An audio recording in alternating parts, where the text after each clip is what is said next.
Hi, I'm Libby Rogers with Whisker Whispering, and this is another segment of my blog that I call Lib's Animal Chats. Today, I'm talking about telepathy. Ooh, yes, telepathy always sounds weird and futuristic and Star-Treky. Most of us can't even think about that word without just imagining, sci-fi movies. But in fact, I will argue that telepathy is not futuristic. It's actually ancient. It's primitive. It's sophisticated, but it's primitive. And it's instinctive to all species, humans included. So in the animal kingdom, we see it all the time. Like there's the lion and he sees the herd of zebras and he's sneaking up on them and he's thinking, I'm going to have to eat one of you today. I'm hungry. And, we're always in the National Geographic shows, we're always kind of mystified by the fact those zebras, they can't smell him, they can't see him, they just don't know where he is.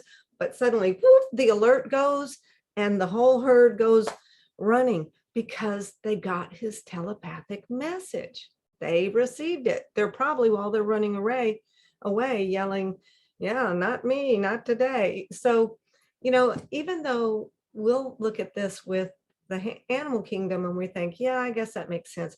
I think because humans have spoken word, we just kind of think we're different. We're above it, or maybe we're below it, but we just don't think of ourselves as being telepathic. But even when danger is not involved, our animals are constantly kind of boop, boop, boop, boop, boop. I think of it as them having this little antenna. They're always telepathically reading us.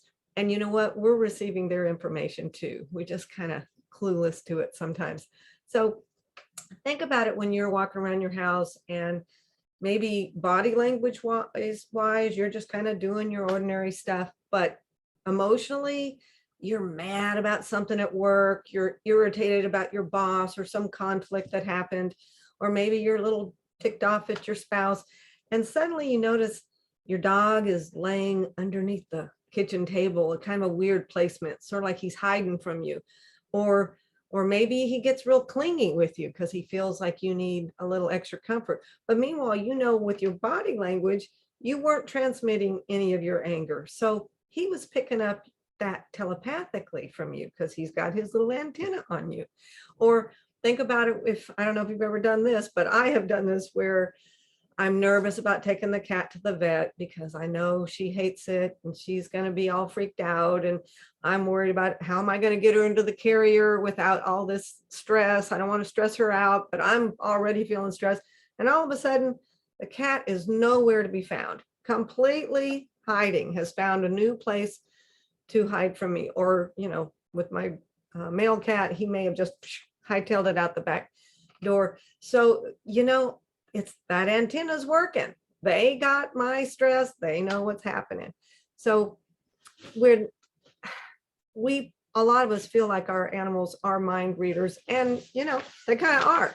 Now, they don't always get it right because they got their own stuff going on. They might be having a really good nap, or the cat's really tuned into hunting birds through the windows. So they're not always on track, but they do spend a lot of their days tapping into us and trying to telepathically figure out what's going on in our world. And I, again, will argue that we do it too. Like, have you ever just been walking past your cat and all of a sudden you think, I wonder if she's going to give me a treat today, or I think it's about time for her to give me a treat. And you think, I just made that up. I'm just imagining what my cat is thinking. But was I? Or did I just kind of catch a message? Like this little telepathic thing just kind of floated past me and poof, I got it. Or, the animal is sitting there and their body language isn't showing anything, but suddenly you have a thought that your cat is thinking, look at that string. It looks like a snake. I think I'm going to kill it. And then it pounces. Have you ever seen things like that where you just knew what your animal companion was thinking, and then you immediately discount it and say, I just made that up. I'm just kind of kooky. Anyway, I like to talk about this with my clients because I do think that people are better at reading their animals' minds and thoughts and emotions and detecting that kind of stuff telepathically, then they think they can. So I'm just putting it out there as something you might consider while you watch what's going on in your interspecies household.